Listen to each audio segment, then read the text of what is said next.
A film that bravely answers the age-old question, is it cookie time? Jamie? Yeah.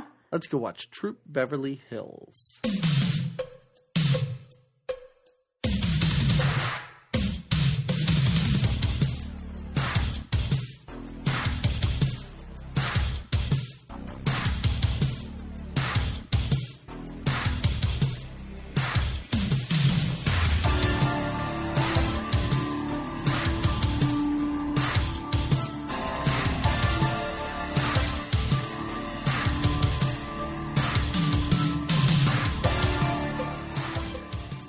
Hello, everybody, and welcome to another edition with an E. It's another edition, like it's an addition to, and it's an edition of your usual podcast plus one episode. So it is. It's you can look at it as addition. Yeah, good times, great oldies. There's no math in that. There you go. Why did you say oldies?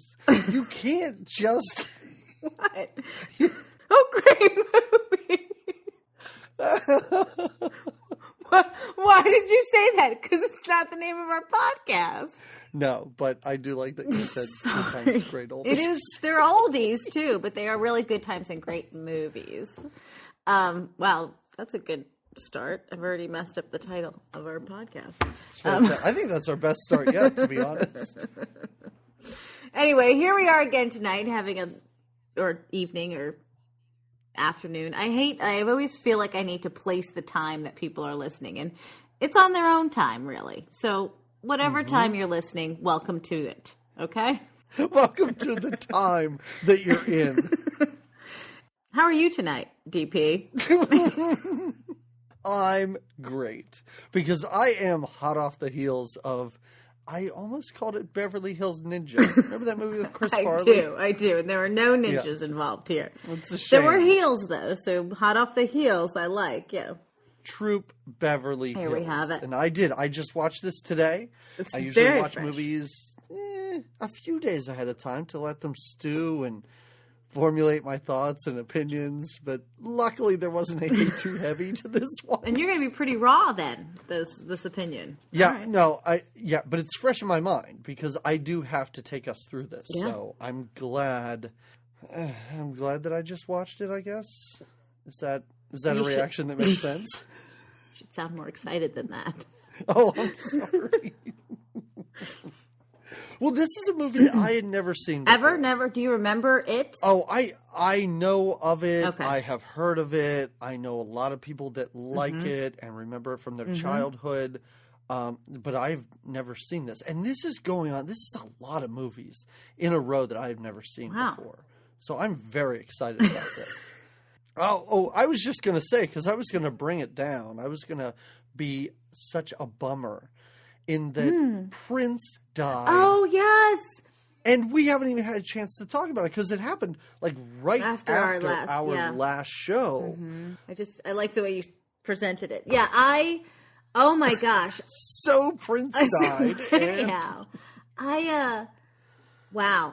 Well, genius has really left the building is what happened. And I was really kind of sad. Really sad. I feel a little creepy, too, because we did Labyrinth earlier, and then Bowie died, and then we did Purple Rain, and then Prince died. Like, I got a text from somebody that said, please do not do any more movies with musicians. And the thing I'm most terrified of, Madonna and Dolly Parton. I know. I hope they're okay. I hope they're just fine. I hope there's no sort of, I'm not going to say drug addiction or cancer, but let's just hope that they're healthy totally okay. and doing well. Exactly. We mean no ill will. No, it was kind of a weird coinky dink there, but yeah, R.I.P. Prince, really. And having experienced Purple Rain specifically for this podcast, I really, I don't know. Again, a movie I had not seen. Me neither. Until we did it, and I am so Pleased happy as punch. Pleased as Prince. There you go. That little ventriloquist. He brought happiness to millions. So. He was a true artiste, and he will be missed. All right. Well, I guess it's time to talk about Troop Beverly Hills. And by the name, you kind of know what you're getting into. there aren't surprises here. And it's a lousy Beach Boys song, too, that's playing. You can make it big. It didn't even... I wondered if it was the Beach Boys. I was like, is that just a bad Beach Boy? Like, but no, it is.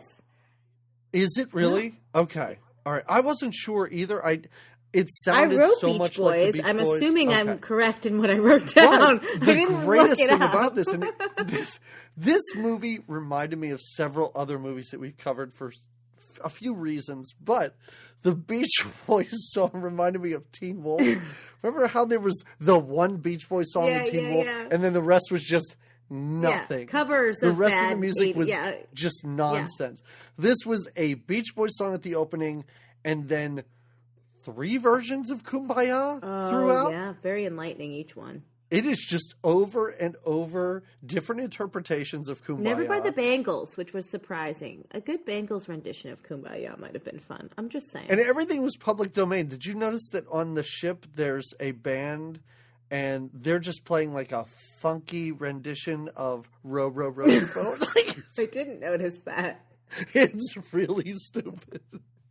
They're all wearing eye patches like they're all I didn't understand the eye pirates. patch thing. What was that? Because they were just on a boat, so pirates. All right, fair enough. All right. This is directed by the director of Revenge of the Nerds. I didn't know that. Yeah. So that was it. I was really looking. He hasn't done much recently that anyone would have heard of, but these are his 2 biggies. Okay. Oh, so this is up there. Let's say once the 90s hit, that yeah. him. He was like, I guess I'll just cash it in. Right. All right. So it's Troop Beverly Hills. It is a star-studded affair. It really is. It really is. So there's Shelley Long. We know. There's CTN, Craig T. Nelson. He was a big deal in the 80s, right? Yeah, he was. Well, he was pretty handsome. Pretty easy on the eyes, if you ask me. His pants were a little high-waisted in this movie, but... Well... He was the outfits were of a time, and I don't know if that time was 89. Like, that time seemed like 86, maybe. Right. He could have... Like, I feel like Craig T. Nelson could have been, like, a William Hurt. You know, like if he had kept with movies, but I don't know. That Coach TV show, I feel like, I mean, he's still getting checks from that, I'm sure. But you feel like that gave him a bad kind of... Yeah. Well, plus he's like a kind of a crazy, like, conservative now. Oh, is he? Well, he has a middle initial that he freely uses. That says something about a person. You know? And you know he, like, went to the Screen Actors Guild, and he's like, I'm Craig Nelson. They're like, dude, you can't be Craig Nelson. There's some guy from 1927 who's Craig Nelson, and he's still paying his dues. He's like, fine, I'm Craig T. Nelson. Like, I'm Sean William Scott. Okay, who else is in this? Who are other The villain of the piece is Betty Thomas, director Betty Thomas. This was her last acting role. She made the Brady Bunch movie, which also starred Shelley Long. So yes. So she became a pretty good director. All right. And the girls, Carla Gugino, is the what's her name? Chica. Very random name. Which I don't understand. Yeah, very random name because she. I mean, I don't want to say that Chica should have been Latina, but I'm going to say that because she's Italian, which is similar to Latina, I guess. Is it? I mean, is it really? I was just like, did they run out of girls' names? They're like, call this one Chica. Yeah, she's the Chica hanging out. Because there were so many forgetful. I don't really remember the other girl troupe member names. Kelly Martin is one of the girls. Oh, yes. Kelly Martin, you might know from, what was that show she was in? Life Goes On. Life Goes On. And then I think she was in ER for a bit, yeah, right? I think so. Okay, Yeah. Jenny Lewis. So fun. Songwriter. Singer. Yeah.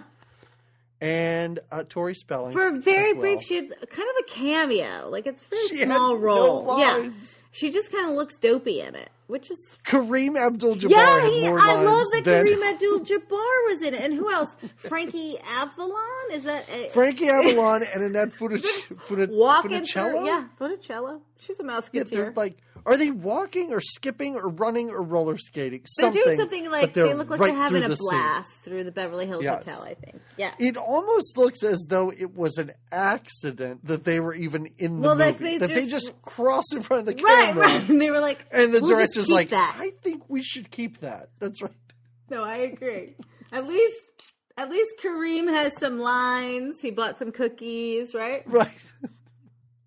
All right, okay. So let's get into this movie because there's a lot to cover. Maybe I have a significant amount of pages, but I think a lot of it describes the outfits. Most of it's blank or pictures. Question marks. No. They are the Wilderness Girls. They are not the Girl Scouts. No. Even though at one point when they go for their uniforms, I don't know if you noticed in the back there's a sign that says Wilderness Girls, and right next to it says Boy Scouts. So for whatever reason, they weren't allowed to use the term Girl Scouts, but Boy Scouts was okay, I guess. But yes, they're just like the Girl Scouts. Sell cookies. We're introduced to sort of this, I guess, tribunal of Wilderness Girl leaders. The pack leaders? Yes. And they're really down on the Beverly Hills troop who have never sold a box of cookies, which I thought was just wonderful. And they're considering kicking them out, which doesn't seem fair. I don't know that you can. No, it doesn't. It doesn't seem fair. It doesn't seem legal. I think even the one. I think it's not. There's one particular leader that is very, very anti the Beverly Hills Girls. My favorite is the big high leader, who's the old woman. Oh, yes. And at the end, she's like, I may be old and I may be senile. And I'm like, wow, that's such a great line. But yeah, they're all kind of down on the Beverly Hills troop. Yes.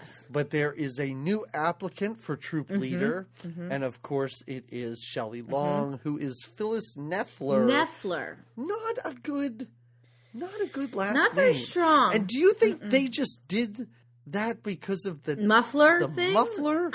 Even the muffler thing confused me. Okay, so she's Phyllis Neffler. She's like this billionaire wife, right? She's this really rich housewife from Beverly Hills, obviously. I'm going to say millionaire. I don't know. Billionaire? I don't know. Well, he's selling mufflers, is my point. I didn't realize, I guess selling mufflers. Is that $1 billion I don't know.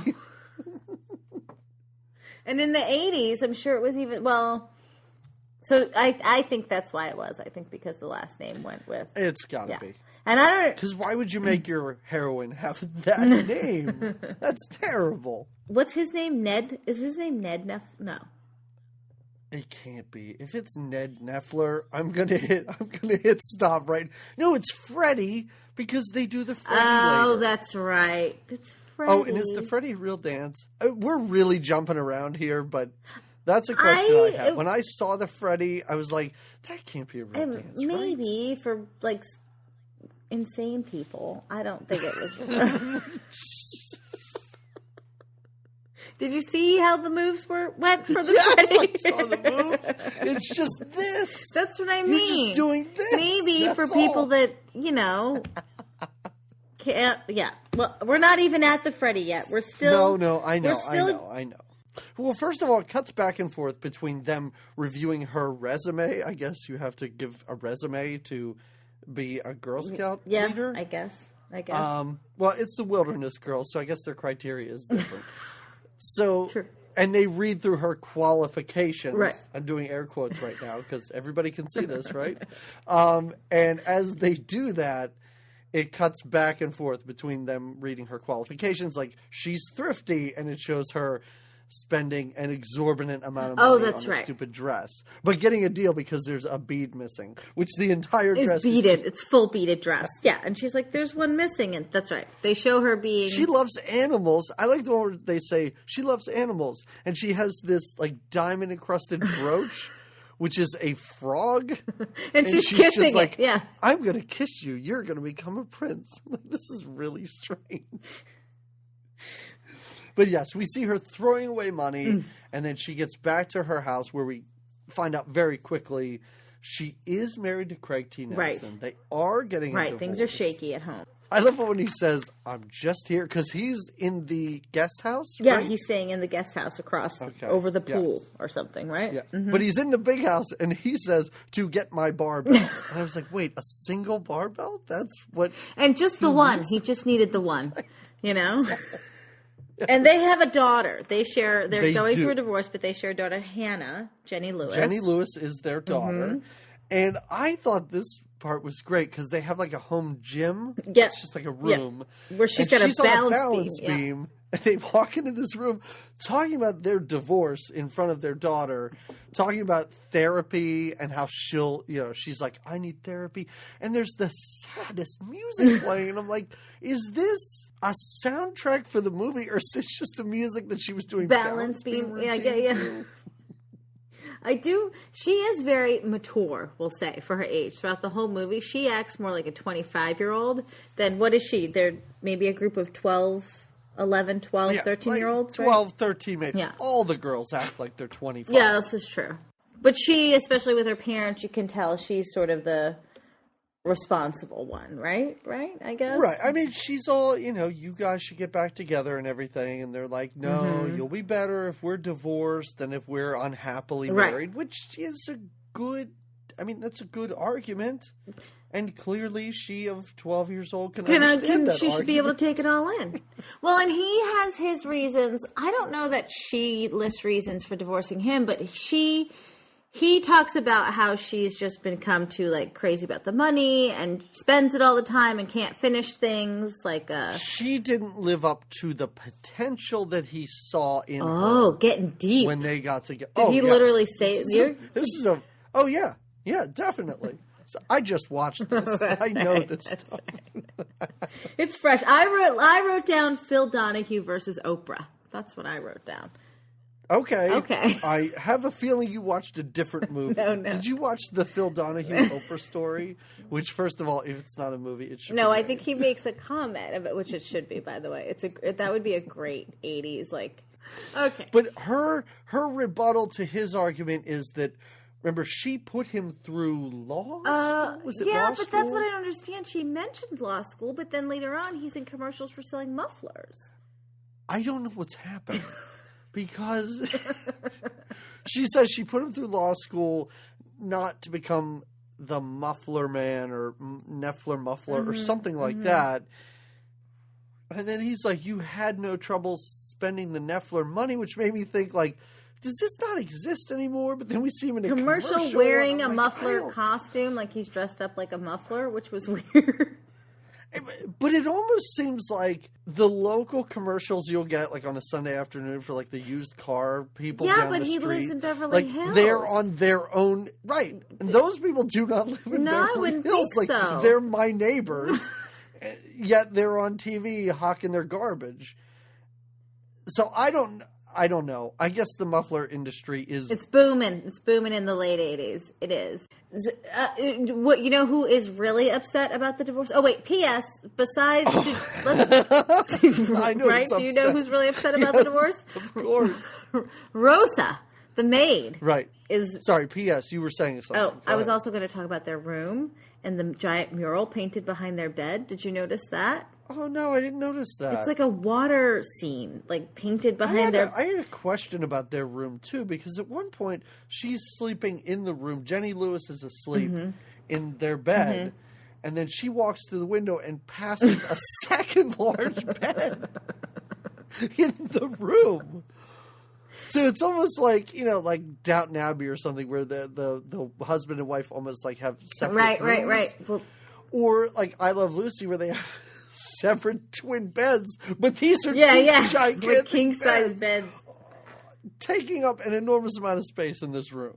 The whole layout of the house was a little funky. That's what I mean. I'm surprised you didn't notice the layout of the whole bedroom and the way that it was very 80s. I was focused on their relationship. Oh, sorry. And the heavy acting that was happening. You're right. She throws his clothes out, right? They're fighting, and she's had enough. I like when she throws his clothes out on the lawn, and the lawn guy just keeps blowing leaves and blows the clothes everywhere. He doesn't stop. He doesn't look up. He's not what happened? He's clearly not as affected as the maid about the divorce. he blows the clothes away and more fall down and he backs up just so he can keep blowing them away, which I thought was really great. But yeah, the maid is really broken up. She's crying. The only one who's crying about this divorce is the maid. And I think at one point Craig T. Nelson is even like, I told you not to say anything about it in front of her. Like, the maid, I don't want to say she's the best one in the movie. She's pretty fun. She's pretty got the enjoyable. strangest plot lines. Later on in the movie, Shelley Long goes, oh, the maid's gone. Her mother died. And Jenny Lewis goes, again? Yeah. Was she just not available that day for shooting? But anyway, and also the maid, I kept looking at her. I was like, I really recognize this woman. Indeed. And the only thing it was is, like, she was the maid on Will and Grace, which I never watched more than like a minute of, but I guess she's I knew a her memorable from that. maid. So she's got the job, right? We know she's getting divorced, but the positive side is she's got the job as a troop leader, right? So we're thrown into this where she's like, oh, I have something I'm passionate about now. And I'm going to be the leader of this. And Craig T. Nelson's like, yeah, right, whatever. And then we're immediately just like, she is setting up the first meeting. We're introduced to all the girls. We find out early that there's 8 girls in this troupe. There's no way I could tell you all 8, but go ahead. Would you like to try? So we meet one, Tiffany, the redheaded one, right? Her dad is a lawyer, right? No, he's a plastic surgeon. Plastic surgeon. Mm-hmm. Is she is the redheaded girl. Remember the 80s TV show Small Wonder? With the Vicky robot. Of course. So I think she was the neighbor in that. Oh my God, that girl was in Small Wonder. Yeah. Wow. Okay. You are totally right with that. Yes. Tiffany's dad pays her to attend this meeting too. Oh yeah, that's right. Good. He like, bribes her throughout the whole thing. He bribes her when she gets her patches on the boat. He gives her money. I think I have lots to say about this too because both of my daughters are in Brownies. Oh yeah. So I am aware of the cookie selling and everything. And at one point they say that they need $10 for dues. Yeah. My girls go every week. They have to take 50 cents with them. Are for you dues. serious? Like, yes. Well, it's Wilderness Girls of America is very different than the. You're Brownies. right. You're right. Apparently. Okay. Right. I mean, I don't know. I will take my knowledge and I will put it Yours aside. is real. This is, Oh, okay. So wait. So we have. Oh, go ahead. I'm trying to think of the other girls. There's the dictator's child. Yeah, which I thought was very very, odd. very weird. She's Asian, right? Yeah, but the fact that Shelley Long refers to them as Mr. Dictator and Mrs. Dictator. I think at one point when she's dancing with him, like later on, she asks if she could call him Dick, which is highly inappropriate. And I was like, because he's a dictator, or is his name Richard? Because clearly his name is not Richard. No. There's no way. No, she's friends with one of the parents because not really friends. Shelley Long's character. Earlier when we're meeting Shelley Long, she kind of is hanging out with this one woman, right? That British woman. And her daughter, she's a novelist because she's always like, it was a hot night when, he thrusted himself upon me. So we know that she, writes romance novels. Her kid shows up. Who is her kid again? Is that? I don't know. Okay. Is she the child actress? I think she is. I think she's the blonde child actress. Oh, yeah. Because she then feeds her mom lines about erections and stuff like that. That's right. That's totally creepy. Yeah, and the mom's like, that's great. Yeah, but her thing is, she's a child actress, but she also wants to be a child. She also wants to be a kid. Yeah, she doesn't get to. Neither any of these girls really do. And I think we may be spending too much time on these girls. You think? I mean, they're important characters, but none of their backgrounds come into play. True. Except for the girl whose dad doesn't make any money and Chica. Right? Chica? Is that her name? That's not her name, is it? No, it is. Oh, okay. It's just... But you're right on. You're right. I'm sorry. I was just like, going all over of them these more for my girls are own going sake. to have problems, and Yeah. then Shelley Long is going to solve those problems. Mm-hmm. Like the one girl's dad used to be a famous boxer. That comes to nothing. Oh, yeah. Although he is. No, is that the... I did think, I was like, this is terrible, but also interesting and funny that all these people are driving around Beverly Hills, and the black guy is the guy that gets pulled over by the cops. I know. I was like, this is awful. But also, maybe this movie's trying to say something. I feel like it was wasn't making sure. a statement. I feel like it was. She's very spunky, the daughter She's of very spunky. She's got a latitude, and she's, I think she's all like, Daddy, you shake the man's hand, and let's be on our way. All right. But anyway, there's 8 girls. Let's just say there's 8 girls. Okay, there's a group. because There's a troop. There's maybe 3 or 4 of them that I can't tell apart. Does that make sense? I can't tell a difference between a collection of these girls. Okay. But there is a meeting. Mm-hmm. And it's like a catered event and everything like that. And,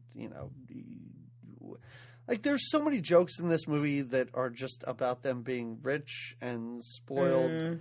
I guess that is what this movie is. Well, it's Troop BH, Beverly Hills. This is where the girls tell her that they've never gotten uniforms. Oh, yes. Because none of the other leaders have ever made it even that far. Right. So they never had a uniform. You do that the first day? Like, isn't that like within the first week? So nobody's lasted. But you can't tell, is it because these girls are so awful, or because you're meant to think that the troop leaders are so selfish and self-involved that they don't have time to deal with this Beverly Hills Thank you for bringing up stuff. that question, because I didn't understand. And I think it's just because of the leaders. Because the girls seem to be on board with this. They were pretty, they weren't bratty about anything. They were pretty easygoing.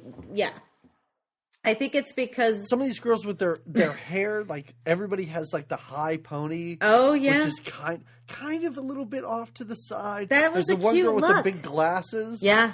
Who I really think is great, but I don't know who she is. She was pretty fun. She's always got that look going. Yeah. Yes. All right. So wait. So they get their uniforms.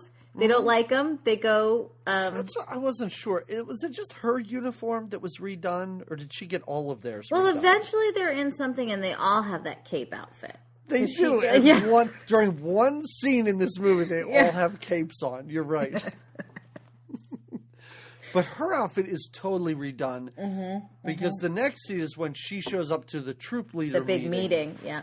Mm-hmm. Right, where we get almost like a Patton type speech from the... Oh, yeah, from Velda. Velda, is that her name? Velda? Velda? Was that what it was? Velda. Yeah. Velda was, it was, her last name was terrible too. Like her whole name sounded made up by they asked a 4-year-old, what would you name the bad guy in a movie? And they were like, Velda Schmeichengoldberg. No, and they were like, Velda Plendor. Yeah. Those aren't words that should go together. It's like Naughty Zelda letters that should go together. Yeah. I love P.S. after that throughout a lot of this movie, and I guess it's supposed to look classy because it's hanging out of one of those long cigarette holders. Mm-hmm. But Shelley Long smokes a cigarette quite a lot, to look quite a bit. Yes, it's classy. Yeah, it's supposed to look classy with her outfits and stuff. But that's right. I mean, this was the '80s. True. You've come a long way, baby. So Virginia Slims. That's right. I don't know. Is that? Well, during this meeting, my favorite part about this meeting is when she suggests that instead of selling cookies door to door, that they should just have a telethon. Oh, yeah. And I thought, that is a great idea. Pretty clever. Legitimately. If the Girl Scouts of America had a telethon, who's going to say no to that? You could get, Demi Lovato, let's say, to come on and perform. Do people call in for cookies? Is that what it is? No. You just call in and pledge money. Oh. That's it. It's like a PBS thing, But do you still get the cookies? Because I think the cookies are pretty enticing, even for a pledger. I guess. Maybe you get a certain amount of a certain kind, depending how much. You get cookies, and you can get a tote bag or something like that. Tote bags. People love a good tote bag. I love a good tote bag. So they kind of try to... Right, they're not very hospitable to her at the meeting necessarily. No, they don't like her. Clearly. Yeah, but they're not. And then she goes home to spy on her husband, CTN, who is having a date with the realtor, right? At midnight. Yes. Oh, Mom, that's just his realtor. He's looking for homes. She's wearing there at amazing midnight. silver pajamas, by the way. Did you note those silver, Yes. Another... Yes. Did you notice that she is watching TV through opera glasses at first? Because I was like, why is she doing that? No, I thought she's looking and spying on them. No, because she's... What? Oh, maybe she is. No. I mean, I know she's spying on them later, but she's watching the muffler commercial, and I thought it was on the TV that was in her room. It must have been out the window? No, but then she gets up to go to the window to spy on them. So she was watching the television in her room through opera glasses. Well, I mean, she's got that kind of money. She could pretend... I mean, I guess it's part of her luxurious... Opera, whatever she part wants. of her luxurious lifestyle, right? But she does. She comically then falls off the balcony. Yes. And CTN, as you call him, I love that, by the way. He just waves and says, oh, hi, Phyllis. And, right. And actually, the realtor leaves pretty quickly. It doesn't seem to be anything going on there. Yeah, anything going on but home discussions. Right. And now we jump into, I guess, their first, wilderness task, right? Yeah. That's right. Their first wilderness task. Right, yes, which is just basically camping out. Right. Now, they come moving vans are there. They've each got, 12 suitcases packed, right? I think it is great because Jenny Lewis says, she's like, Mom, it's just overnight. And they walk outside, and every girl has a limousine and a U-Haul. Yeah. To bring their stuff. And the camp setup is really nice. Yeah, the camp setup is very fun. It's very, They clearly didn't do it themselves. No, and the girls even say that. They're like, they do. What do we do? And the girl's like, well, we were supposed to set up the camp, or we were supposed to set up the tents. That's right. Yeah. That's right. And they don't know what to do. They're kind of bored. Very bored. Yeah. Shelley Long really doesn't have anything to do. She does set up fondue, which I thought was kind of resourceful, I guess. I guess it's funny because it's just chocolate melted. Yeah. But it was still kind of good that she did that around the campfire. Right. That was her sort of contribution to roughing it. It immediately starts just pouring. Just a downpour. Torrential downpours all of a sudden. And there's really nowhere to hide besides... And then we realize how the tent is really just a canopy. It's not really a full enclosed tent, right? And so the girls all run under there, and they make it alive. And Shelley Long has quite the time in the mud, right? There's some falling, some screaming, I'm coming, girls! I forgot the fondue! A lot of physical... I guess I'll say humor by Shelley Long in this movie. Yeah. A lot of it kind of falls flat, and this is one where she's just falling down the mud, trying to keep the fondue safe the whole time. Yep. They're screaming every time she falls. They're like, they are hysterical. They are screaming like she is being mauled by a bear. Attacked, exactly. Yeah. When really she's just getting real muddy, which is, I guess, pretty much terrible, too. Yeah. Well, all the girls decide that they should leave. Not before they sing a Kumbaya together.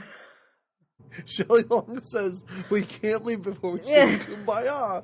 And she sings the whole thing. Yeah. Standing in the rain, I guess, just outside the tent for dramatic effect, I guess.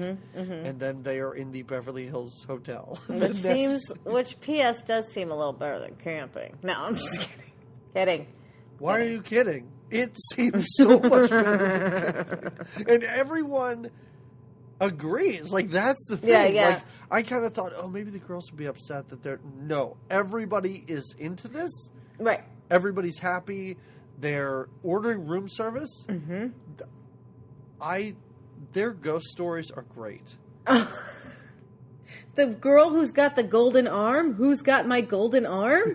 What is that? How is that scary? Their ghost stories are just so, upper crust. The girl's it sounded like it was in the foyer. When it sounded like it was in the maid's room. Shelley Long's like, oh! Well, Shelley Long's story about the bad perm is the worst. I love it.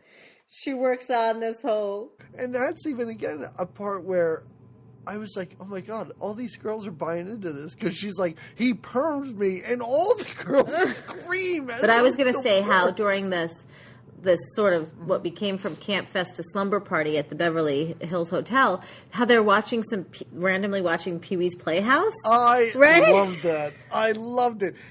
At one point, it keeps cutting back to Pee-wee's Playhouse and then what's going on. And at one point, I think he has underwear on his head, and he goes, I'm a nun. What? This is what this show was. But it's just a random flash to it, right? Oh, just a random, like... the bad troop leader and her henchmen come walking in on them, find them at the hotel. I like how when they do walk in on them, the girls are playing cards and eating hot dogs with the bellhop. Sexy bellhop. Yeah. And she throws this guy out, and he seems really upset to have had to leave this party. All right. And then, so then the... Velma confronts her sort of at the hotel, right? Doesn't she kind of tell her? Her name's not Velma. Remember, it's a made-up name. It's Velda. Oh, sorry, Velda. She isn't real. It's not a real name. This is just a smattering of scenes because immediately from there, there's a craft show. There's like a camp or a. They do the. Yeah, the craft show for the... This is where we're introduced to the villains of the movie, as though Velda wasn't the villain. I guess the real villains are the rival troop. The Red Feathers? Yes.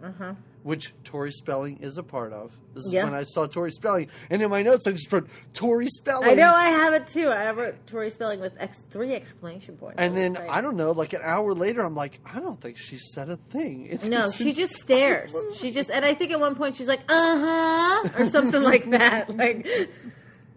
And I do like how Shelley Long goes up to the girls with the big red feathers, and she's like, where do you buy these? And the girls are like, you don't buy these, you earn them. And her response is, like jewelry.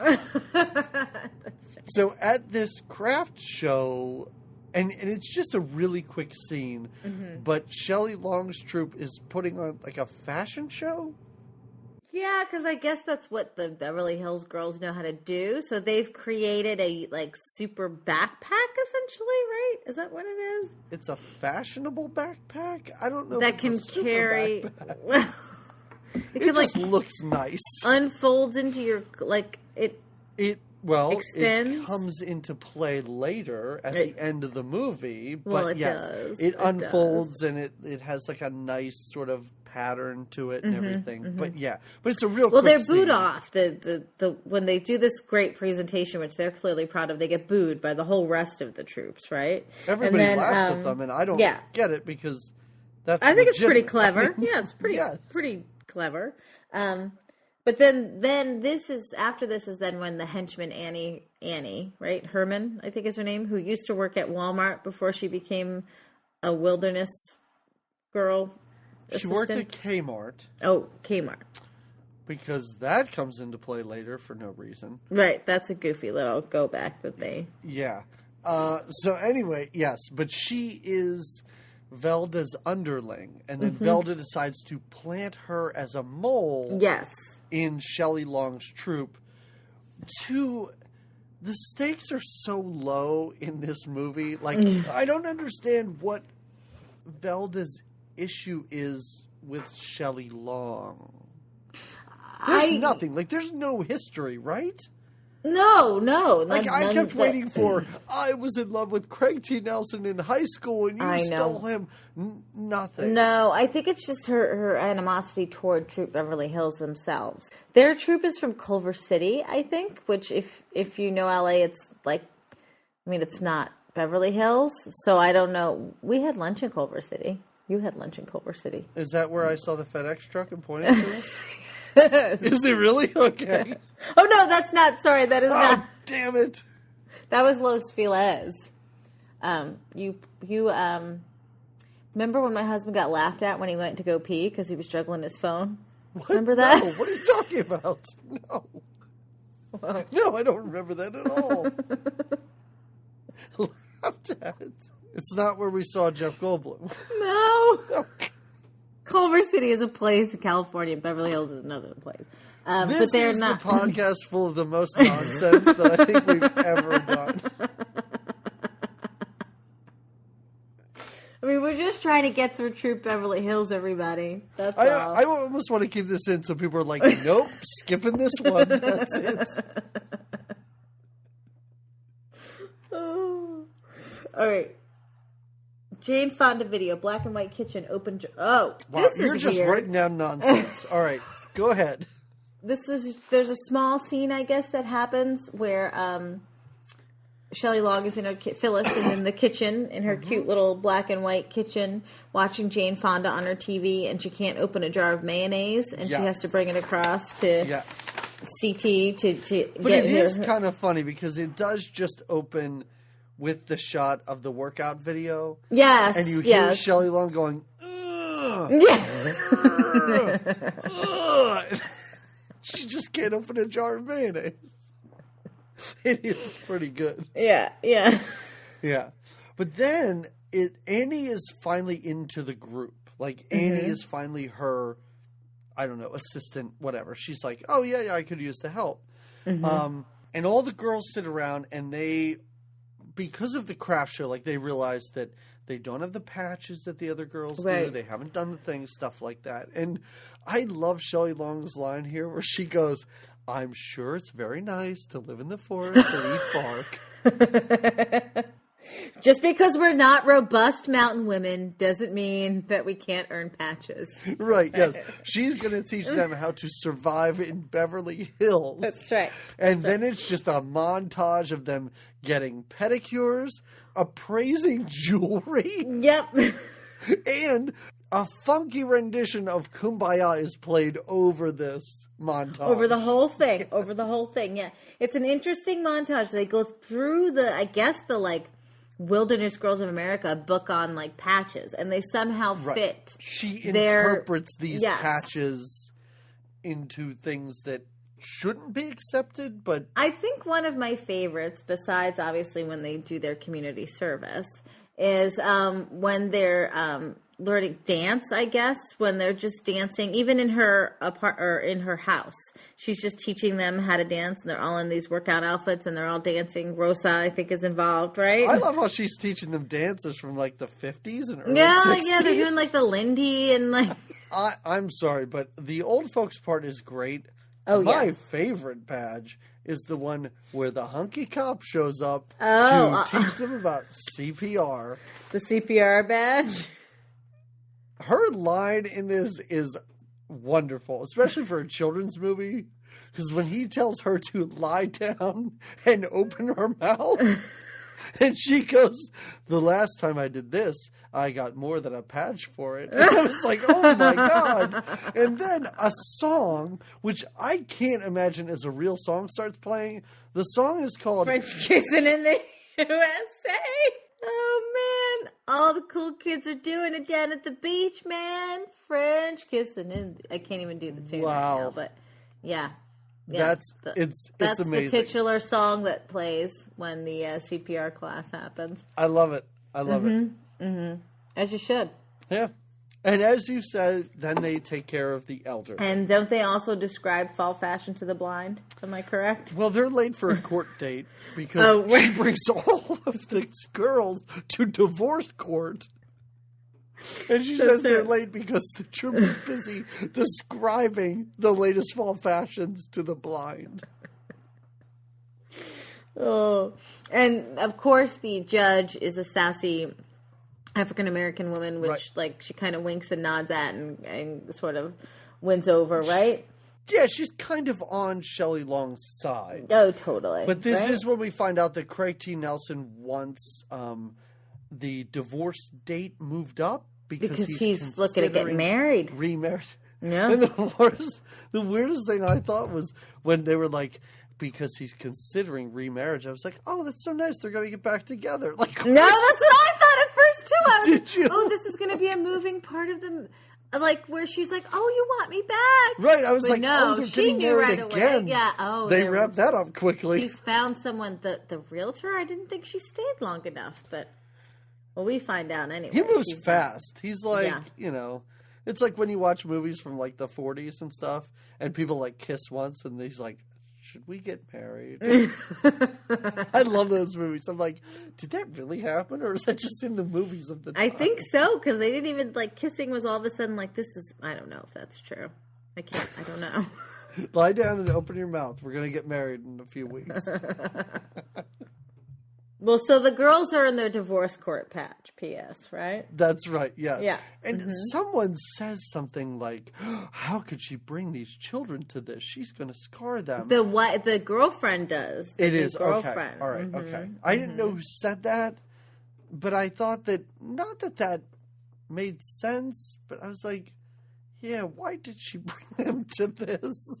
It's like there is no reason. To really these. And how does she get these girls around? She does not have a car. A limousine. I'm sure she takes them around in her limo. Car service. Who knows? We never see that. We never see traveling in this movie. Does she have a third row SUV? I gotta know. The SUVs weren't made at this time. Oh yeah, you're right. Yeah, we weren't that extravagant. Shelley Long wasn't that wasteful. She is, though. Is this when they're learning about Indian beads, turquoise beads, and she's wearing the beautiful Indian headdress, right? And the crazy out fringe because pants. We really do. We kind of come in on the end of a conversation about a badge. Yeah, and the end of the conversation is, and that's why the American Indians are responsible for the turquoise jewelry movement. Yeah. And they have earned 36 patches in 3 weeks. Is it 36? Mm-hmm. In 3 weeks. So there's a patch ceremony to be had. Right, yes. Unfortunately, the girls have to pay, is it $7.50 a patch? That's a lot of money for 36 patches. Well, she says $7.50. I didn't know if that was per patch or just... Oh, maybe it's just for the patches. Yeah, but why would that girl freak out over $7.50? Well... So you might be right. I mean, he doesn't have the $10 for dues when they show up. That's true. Like, he's just hard up on money. He's an actor. He's having a hard time finding a gig. I love this. So, yeah, they're all excited. They got these patches. And then all of a sudden, out of nowhere, the one girl just is like, this is stupid. I don't want patches, and runs off. And, of course, this Karen group is like, what's the problem? And Jenny Lewis, so insightful, intuitive, is like, oh, yeah. Because she doesn't have the money, Mom. Right. Yeah, it's not the group that doesn't know this. Shelley Long seems to be the only one unaware of this. Yeah, exactly. She's like, oh. And they have I like that they kind of start to have this, like, meaningful little touching conversation. And the redhead, Tiffany, comes out and gives her the money. And is like, this great motto to live by.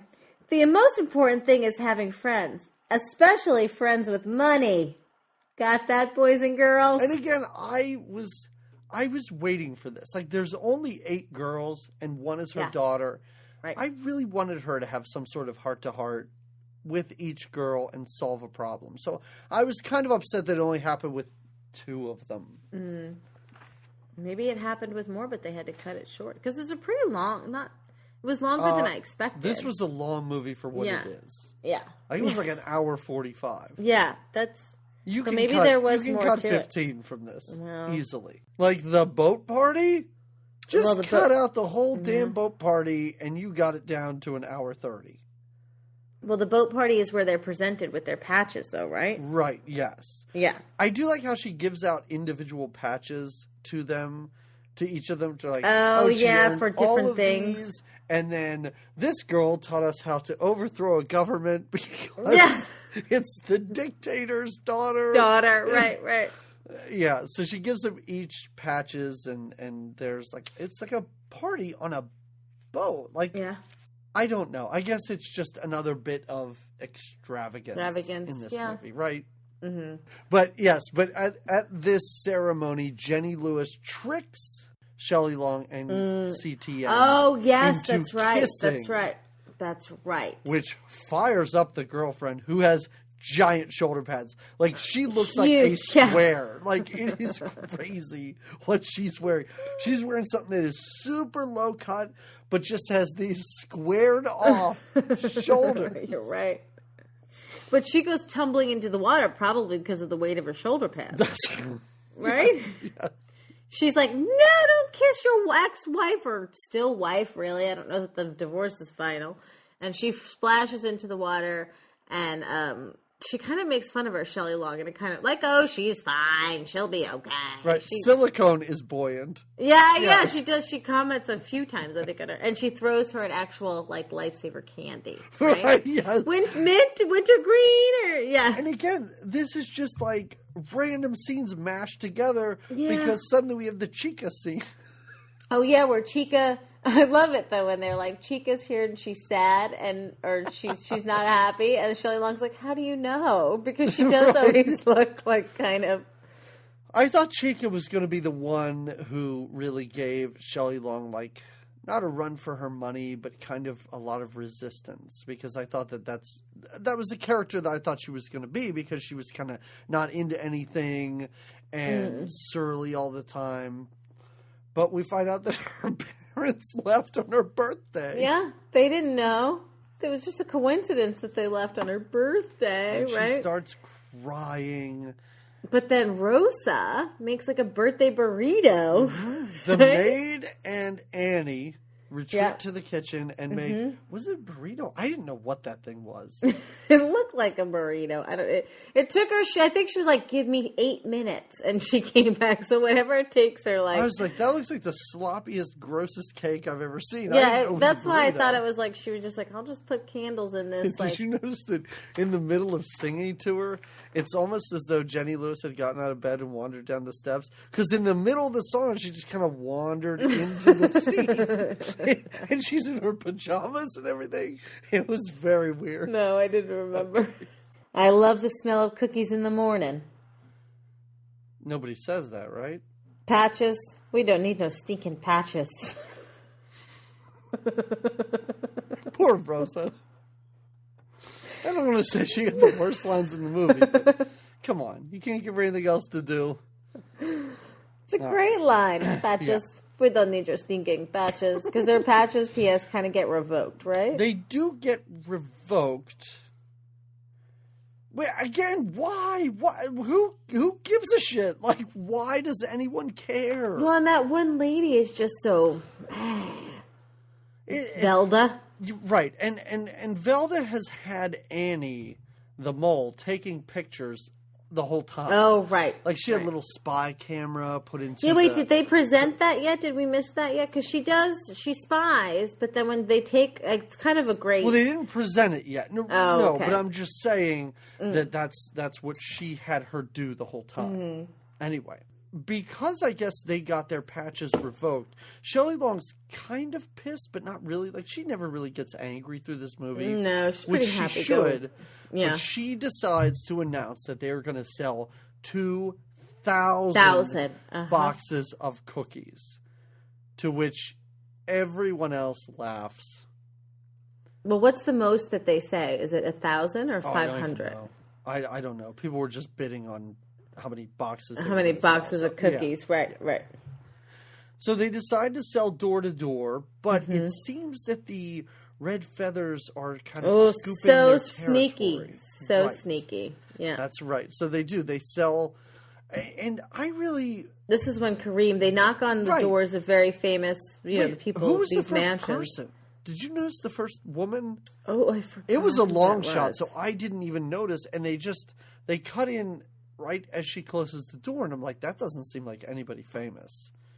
But because the next person was Kareem Abdul-Jabbar, yeah. And he's like, I'm so sorry, I can't. I just bought it from those other little girls. Yeah, right. I just bought 4 boxes from those other little girls. Like, there's never enough we have 12 boxes because we bought, we still have boxes of Girl Scout cookies in our closet because we just buy from every other little Girl Scout that we know. And your husband does not have Kareem Abdul-Jabbar money. No. Come on. But we know a lot of kids. Boxes. Yeah. That's it, Kareem. Come on, Kareem. And you can't buy more from these girls. Throw them in the garbage. If you're not going to need them, just throw them away. Or, as somebody nicely did when we were selling door to door with me and my daughter. Oh, yeah, He just handed us $20. He's like, I don't want any cookies.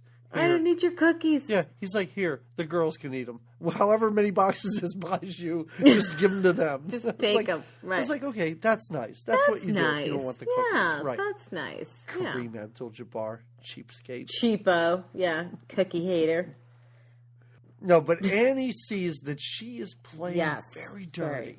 So she changes sides. She decides that she is now going to be on the team that is Troop Beverly Hills. She's all for them now. And she sees, I think she sees the good in them, that they're really, that they're doing it for the right reasons. And this is when we have the best scene because they decide that they know how to sell cookies now. They're going to put on a cookie concert. It's a cookie concert is what it is. It's they put the one girl in a Tina Turner wig for no reason other than they have the same skin tone, which is highly offensive. That's it for a little bit. Like, come on. Do you need to put a wig on this girl? Just let her sing. She has a great voice. Right. A box of them would be so nice. Oh, I did not write the lyrics down. Those were the lyrics, my friend. Rosa playing the maracas in the background while they're all singing about cookies. Amazing. Yep, I noticed that. And where, mind you, does this random crowd come from? That then they just start like kind of throwing money at the girls. Do you remember as they're performing, like the crowd just gathers and then just starts like shaking dollar bills at them? Money. It is the weirdest thing. There's no reason this should be happening. Like it's almost as though these girls are just street performers, and they're just like, whatever. We'll just throw money. Yeah, they're at not them. really. I think they're like maybe throwing cookie boxes. Like the stage has cookie. I don't know. I didn't see anybody distributing cookie boxes. And I don't know where this stage came from. Like, I understand they have money, so I guess they can make anything happen. Right. But it is a weird, just like, and nobody even says anything like, I have an idea. No. It's just, oh no, we can't sell to the neighborhood. What do we do? Smash cut, cookie dance. Well, they do the cookie dance, and then they go to Spago, fancy little restaurant, and they sell the, like cigarette girls, they sell the cookies, right? And then they do the book signing. The fashion show. Oh, the book signing. Book signing. That's right. There's a book signing. And right next to where she's signing books, they're selling cookies. And signing them. Yeah, and I thought this was kind of wrong is when they were selling outside of the gym. And all of the trim, in good shape ladies walk right by them. Mm-hmm. But then ladies that are overweight, let's say, just destroy them and just like buy up apparently all the cookies. Oh well, their plan worked basically. Their plan did work, yeah, because they sell above and beyond. Oh wait, we forgot to mention Robin Leach's little Robin cameo, Leach again, right? In two of our movies. He was in She-Devil. Oh, yeah, that's right. She-Devil. And now, both in 89. 89 must have been a big year for Robin Leach. Big year for Khaki Wishes and Cookie Dreams. Oh, God. Ladies and gentlemen. But it's not just Robin Leach, because he introduces Pia Zadora. Pia Zadora and Dr. Joyce Brothers, two very random like all of the cameos, very random in this movie. I love the cameos because it literally must have been this person is within sight. Let's see if they want to walk on. I feel like they're on. Yeah. Very few of them have any lines. They're on the line. And then they just disappear. Like, we'll get to Cheech Marin in a bit. But his character, poof, he is just gone. Just gone, yeah. And is into, okay, so now they have they've collected all the money. They've sold more than their share of cookies. More than their Now they're going to have a gala. 4,732 boxes of cookies. Wow, you wrote down the number. I did. That's a lot of cookies. It is a lot of cookies. Yes. But yes, there is a gala. There is a cookie party, let's say. Yeah, it's a celebration. Yes. Well, we haven't really dived into because throughout this movie, Shelley Long has some pretty exciting outfits she wears. And we talked about her silver pajamas, and we've talked about the change up to the to the uniform and the dress. Yeah. Well, here she has on she looks like a piece of cotton candy, right? With these huge gloves and this pink and this big old skirt. So her outfit for this, it's laughable, comical. And Annie Herman, the henchman, shows up in her own hers is crazy terrible. outfit, like, right? Yeah. It looks like duct tape, like wrapped weird. around her. It looks like duct tape, but then there's these bows. Like and bows this weird pointy skirt. A strange tutu. Right. Mm-hmm. It's a weird outfit, but she walks in. They think she looks fabulous, and who at the bar is there to notice her? But how? I don't know. Random. That is super random. This is when she gives the great line. She's dancing with the dictator, and she's like, "Can I call you a dictator, or should I just call you Dick?" What? Shelley Long, don't be so silly. But Craig T. Nelson and her, they're kind of thinking flirty, about getting back together. No, but then, they're not really. She's under that impression. It's such a He stupid keeps scene. pulling her aside. Yeah. Look at you. Your face right now. I wish people could see it. It was total disgust. You were like, this scene. I would spit on it if I was could. disgusted by this. I could because see it. Clearly, they both want to get back together. And but then Craig she T says, plays no, because she goes, you know what? The split up, it really is good for me. I really do feel that this is a positive. And then she says to him, she's like, what was it you wanted to talk about? So then he's put in a position of saying, nothing. I just thought that you had really grown as a person. Wants custody. Wants custody. Yes. And then to that, she is really pissed. She falls in the pool. And thinks she's drowning, but it's only like 3 feet deep. Right. Oh, right. Can we just say, before this, the villain shows up. Oh, yes, Velda Plendar. To get the check. And sees Annie in her outfit. Oh, that's right. And she calls her a cheap slut. Which I was like, whoa, that is super harsh. And then I look at the dude that Annie's with. It's not Cheech Marin anymore. It's just some random guy. And I was like, what is happening in this movie? Pretty slutty. She turned pretty slutty when she got rich. And when she started hanging out Beverly Hills chicks. Well, that's when I was like, did they have Cheech Marin for like 20 minutes? And then he just had to go. He was like, I really didn't want to do this. But he was a personal friend. Yeah. You're using a scene from Pee-wee's Playhouse. He asked me to do this. I got to go. This is all I got. It's all the time I got. All right, so she falls in the pool and well, the next scene is when Jenny Lewis is going away with Craig T. Nelson. She's going to see him for the weekend, I think, because they're now officially just going to the guest house. Well, no, because now so it's kind of funny because when they're first like inside the apartment, it looks like boxes and it looks dingy and it doesn't look very big. But then you see this huge window where he's like literally on the beach, like he is ocean view. So he's not in the guest house anymore. He's officially moved out. Well, maybe this is the guest house. Like maybe he just took a bunch of boxes in there. Maybe they live on the beach. No, like, I he's didn't understand living what on was the happening. beach. Okay, he's moved on and out. Meanwhile, she's at home. This is funny where she's home watching old home movies and just drinking bottles of Evian water. Yeah. And they're like all over the place. And she's a mess because of how hydrated she is, I guess. Don't you think you've had enough? And she's like, shut up and give me another bottle. And she throws it down. And so it's great because it's literally just a plastic bottle. So you just hear it bounce. Yeah. So anyway, she comes out of her big depression. And gets the girls together, and they're going to compete at something. It's the jamboree. Yeah. It's like the finale, I think. It's a jamboree, but it's a competition. Like, I was really confused. But they just show up. Like, I guess you could just show up. Like, the evil lady, Velda, she's at this thing, which looks like the same location that they camped at. In an earlier scene. Yeah. And she's like, and for our final event or for the end of this, I'm like, wait, they haven't been there for the whole thing? Could they just show up? It's been weeks, though, when you think about it. Yeah. Right. But they do. They just show up. Well, they come late. It looked like they were going to give up hope on Troop Beverly Hills. Like they were going to put in the towel, and they don't. And they didn't even originally show up to the jamboree. And then they do with a car painted, 2 cars. Because you're right, there's a lot of them, so they definitely need more than 2 cars to transport them.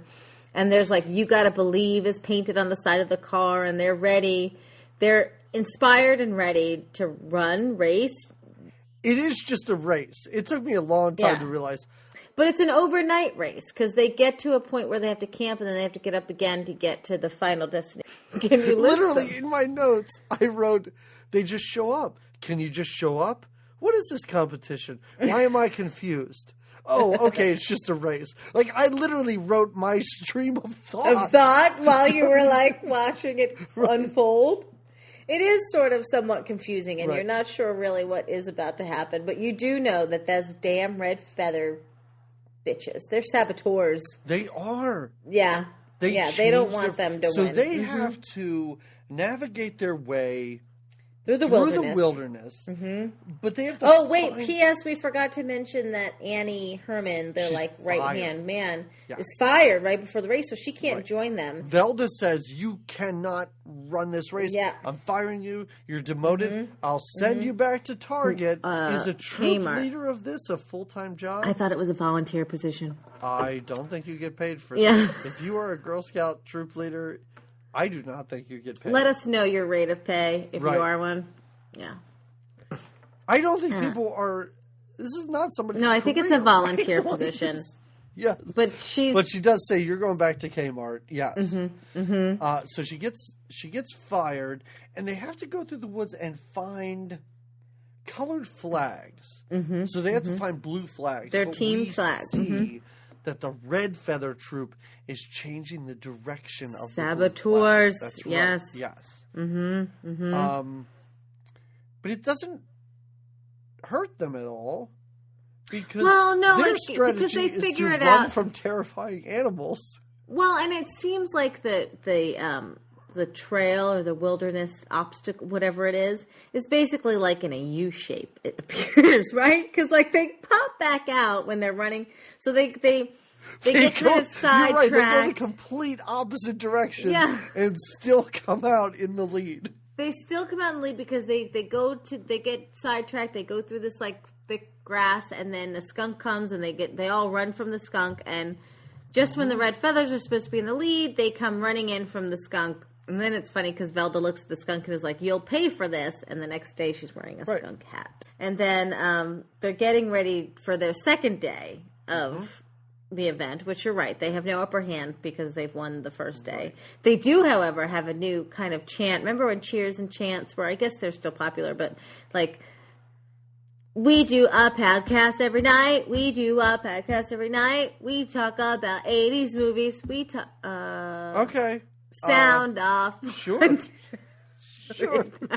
Yep. Remember the popularity of that. I don't, by the way. No. Well, you heard that. Listen, I mean, I understand that chant. I've heard that before. I mean, at least the rhythm and everything. But I didn't know it was a thing. Look at what...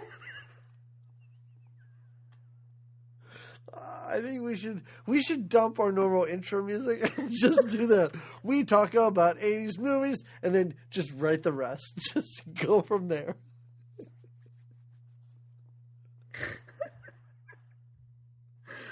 Okay. Okay. Oh man! All right. Well, they have a nice little chant they do about being true Beverly Hills, right? Right. So, Velda, she takes over command of the Red Feathers.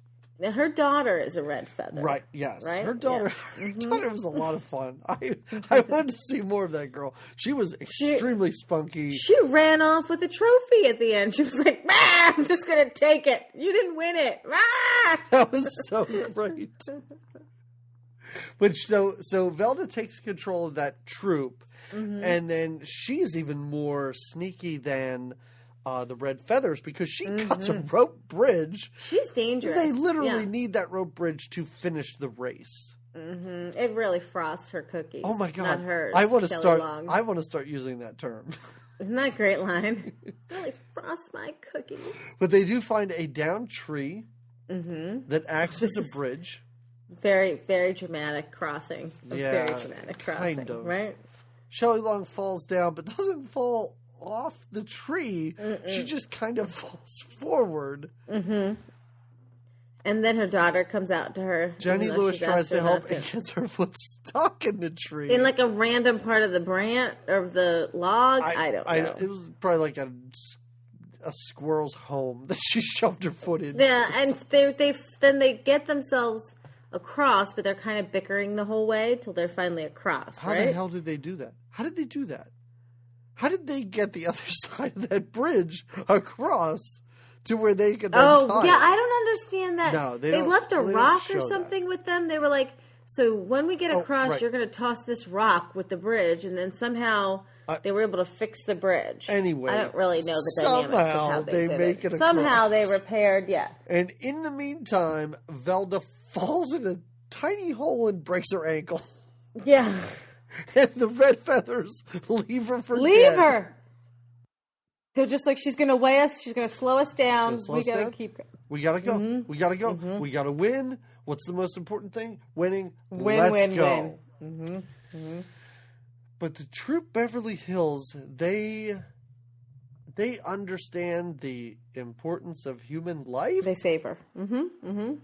And like you said, the red feathers win. But not really. But so they really. win as in they get to the finish line first. Right, yes. But as they're being presented with the trophy, it is noted that by rules they do not have their said leader, who they left behind, and the troop, the entire troop, must make it past the finish line, and the leader is not with them. She is with the troop Beverly Hills, so they do not win. But that doesn't stop Velda's daughter from running off with the trophy. And Tori Spelling steal the trophy. And just run. They just run. They just run in a direction of nothing. That's it. They're gone. And Troop Beverly Hills doesn't even get the trophy, which I thought was very strange. like too how, like you said, the dynamics of the race are unknown. So Troop Beverly Hills, you think, comes in second, right? Is that what we're meant to think? Or it took them a lot longer, so they've come in last? Because all the other... Oh, did everybody else finish? Everybody else is waiting already. They're all, like, in the audience when they're accepting the trophy. I just thought those were, like, parents and stuff. I didn't... Well, they were wearing uniforms. Oh, I didn't notice that. Well, so they came in last. Well, then... But they won somehow. Yeah. They won so they weren't last. I just don't understand why there were other troops there. Maybe they were really parents in uniforms. I know, right? This race thing is a real conundrum. I do love how the maid's there, too. Of course she was. Rosa is so supportive. Right. She's so supportive. This is finally... Craig T. Nelson shows up, and he and Shelley Long, they get back together. They kiss. She's done something with her life. He hasn't changed, but I assume screwed some woman in the guest house. He was about to get married. Yeah, I guess he's got to sell that beach home and move back in, you know? Yeah, and she is okay with all of this. Everyone is okay, except for Velda, because at the end of the credit sequence, or is this right before the credits? She's working at Kmart. But she's not in a Kmart uniform. Like, the logo on that is not the Kmart logo. Well. But how does that work? Like, if you get demoted from the Girl Scouts to Kmart? Again, I didn't think it was a paid gig, the Girl Scout thing. But it's the Wilderness Girls, and it's California, so maybe... The Wilderness Girls is harsh. Like, that is crazy. Like, you will work retail at Kmart until we decide to call you up. Until you're ready. It's almost like Kmart's their minor leagues. Like, all right, Annie, come on back up. I'm going to knock you. I'm going to bump you back down to Kmart so fast, Annie. Blue light special. Oh, my God. They're selling cookies. Oh. But anyway, that is Troop Beverly Hills. Beverly Hills, what a thrill. Again, the craziest episode we've done so far. I don't know how much of this I'm going to keep in. Like, this is an hour and 40 minutes. It was a pretty wild ride for what it was. We're an hour and 40 minutes. Like, people, if you're listening to this and you're like, oh, it's only at 58 minutes. We are at an hour, 40 minutes. Like, we discussed so much nonsense that did not make the cut. But anyway, so Jamie, you had seen this before? Yes. I had remembered it from my childhood. Okay. Was it as you remembered? Did you enjoy it? Did you not? You did not enjoy it. It was, I mean, I remembered it. I remember liking it, too, as a kid. I remember thinking it was fun and watching it with my sister. Just like you said, like the title kind of tells you what it's about. I didn't remember details. I remembered liking it. When I watched it again, yeah, I thought it was silly. There. Okay. Yeah, I thought it was silly, and I didn't say that I didn't enjoy it, but I was like, oh, this is kind of goofy 80s stuff. But again, if that's what you're looking to watch, then it's not terrible for what it is. But I wouldn't say that I was like, I really enjoyed that. You know? Well, I think you and I are similar. Okay. I think I maybe enjoyed it a bit more than you did. Well, I've never seen it. Yeah. It would be a soft recommend for me. Like, I could see my children enjoying this movie, like thinking that it's legitimately fun and kind of funny. And there were, like, what this movie did, let's say this movie paired with Three Men and a Baby made me realize how great Shelley Long and Ted Danson are together. Oh, aren't they? And how not great they are apart. Like playing off of each other. Like when she was going across that log, and I really thought about it then, and she's like having this nonsense banter with her daughter. I was like, man, if Ted Danson was walking behind her instead of her daughter, this would be so much more enjoyable. Yes. So I'd probably give it a very, very slight recommendation. Okay. But only if you have kids. Like, I don't know. I mean, if you've seen it before, I feel like it's a fun romp to take again. And again, if you're going to watch it with your kid or something, then absolutely, it's a fun little... But if you're just, like, bored, I think there's better choices out there. I feel like we're making excuses for it at this point. Yeah. It's not a great I think we just don't want to offend the troupe because they work so hard. That's right. But, yeah. Would you have any recommendations? I do, and it is a Betty Thomas movie. I keep going back to her as being a character in this. Okay. And it is for because she directed the Howard Stern movie Private Parts. So if you have not seen Private Parts because you hate Howard Stern, you should watch it. It's a really sweet movie. Like it is a good movie. It's amazingly saccharine for a Howard Stern movie. Yeah, agree. And if you like Howard Stern, you've probably seen it. So, but it's a really, really great movie, and she directed it. And so that's what I would recommend. What about you? Well, at first I couldn't quite place that Carla. How do you say her name? Carla Gugino. Good job. I don't want to say I'm a fan. I love my wife Carla. Let's just say that first. Yeah. And Carla Gugino's okay, but She's seen her up there. stuff. Okay, so yes. Gotcha. Are you going to recommend Spy Kids? No, not Spy Kids. Have you seen Wayward Pines? Yes.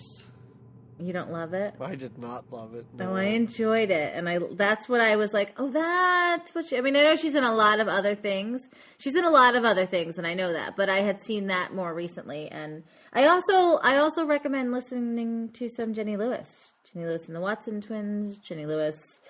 Rilo Kelly, I recommend her music. I was unfamiliar with Jenny Lewis, really, until I put this on Twitter, and people were like, Jenny Lewis, Jenny Lewis, Jenny Lewis. I was like, what the hell is happening here?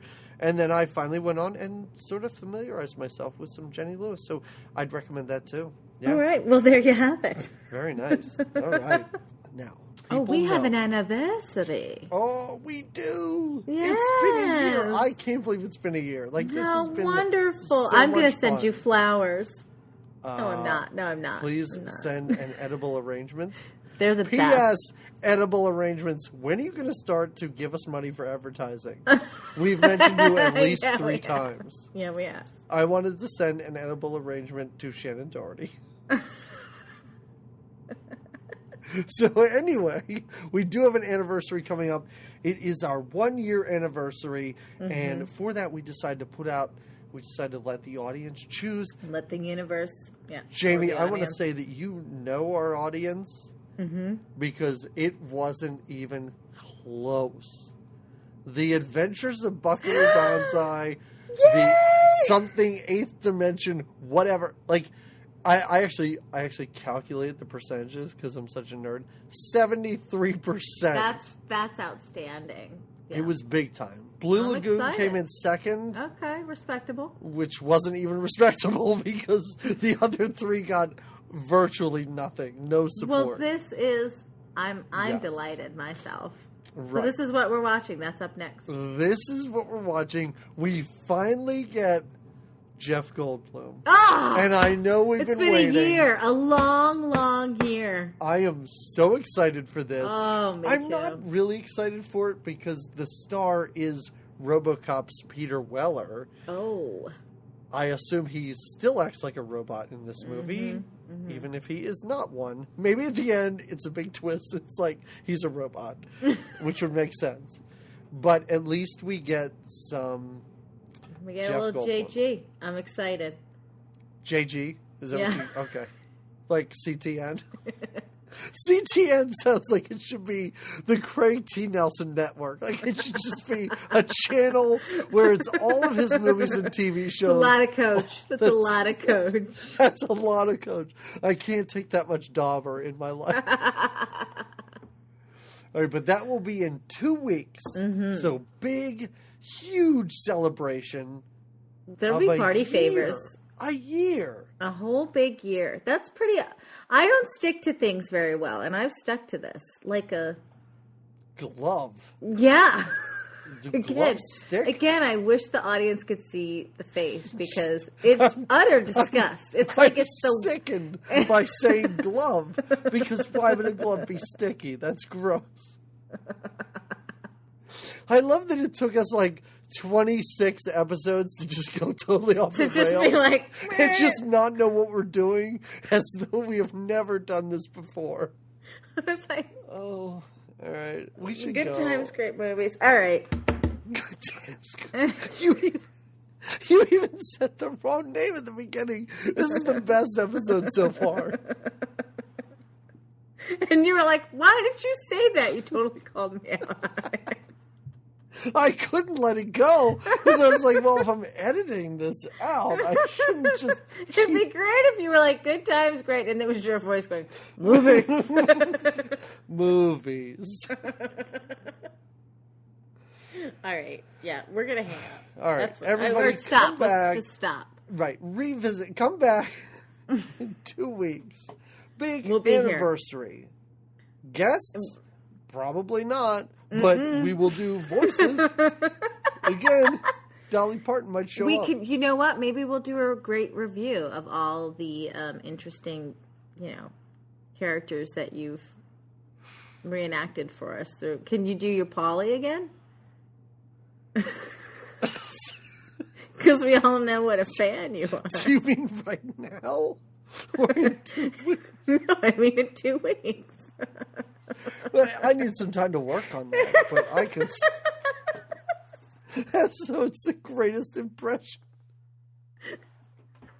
Listen, you've been workshopping this for quite a while. I think it's about time to reveal it. Bring to the your public. Polly out. Bring your Polly out for the audience.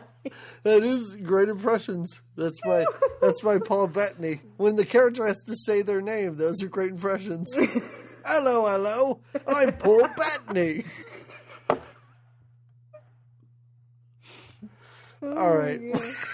Have you hit stop? Because I haven't.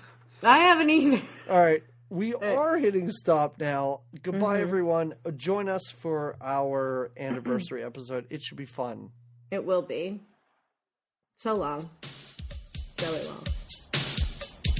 Gather round, you friends of mine. We're wilderness girls and it's cookie time. We work hard and we make it. So buy a box and do your share.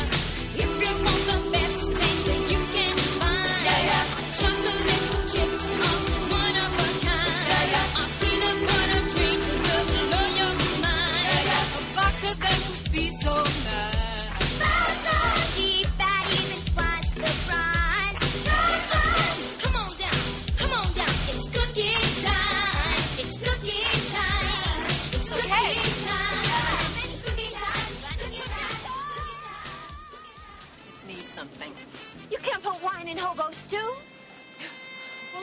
you can. What goes better with hobos than wine?